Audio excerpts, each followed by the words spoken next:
有些答案仍未被看见，这里是听风。有人说，这个世界上除了生死，其他都不是事儿。那么，我们就来说说其中的一件。有些梦可以预示死亡的来临，听起来是不是有点不可思议？早在2500年前，就有人记录下来了。据《史记》记载，孔子晚年曾经做过一个梦，梦里他看见自己坐在2根柱子之间，接受祭奠。醒来之后，孔子长叹：“泰山其颓乎？梁木其坏乎？哲人其伪乎？”他还对弟子说，自己本是殷商后人，而殷商的葬礼正是把棺木停于2个柱子之间。7天后，孔子去世。如果只是孔子，我们可以说是巧合。可200多年后，另一位大儒郑玄也留下了一个非常相似的故事。据《后汉书》记载，郑玄梦见孔子来见他，对他说：“今年太岁在辰，明年在巳。”郑玄醒来后，立刻知道自己的寿命将近，不久之后果然病逝。这样的事情并不只是出现在中国。1865年，美国总统林肯在遇刺之前曾经做过一个非常有名的梦，梦里白宫传来哭声，他一路寻找，最后看见一具灵柩，有人站在旁边说：“总统遇刺了。”几天后，林肯真的遇刺身亡。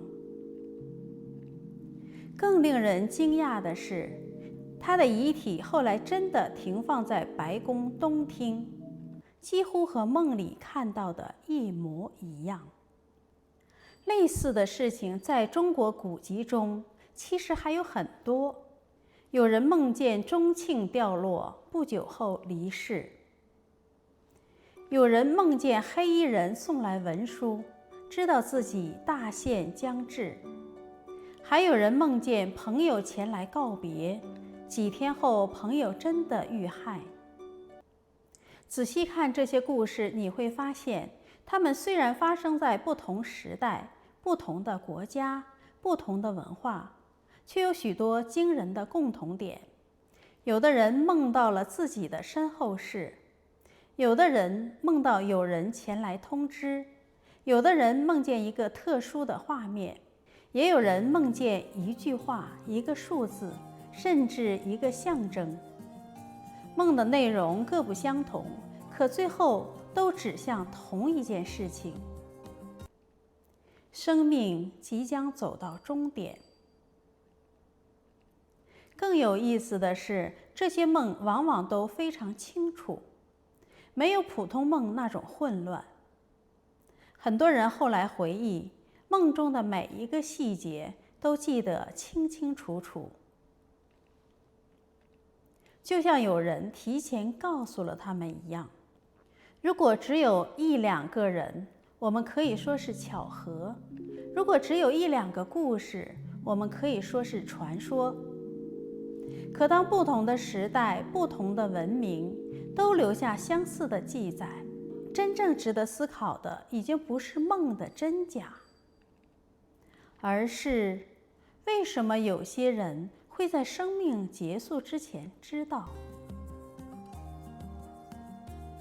有人说那是神的提醒，也有人认为那是下意识的感应，还有人认为那是副意识提前知道了一些事情。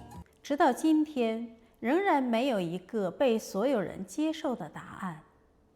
也许真正重要的，并不是我们今天要找到答案，而是这些故事提醒我们，生命也许比我们想象的更加神秘，而梦也许正是其中的一扇窗。欢迎来到听风。如果你也对这些未知感到好奇，欢迎订阅听风。也许下一个答案就在下一阵风里。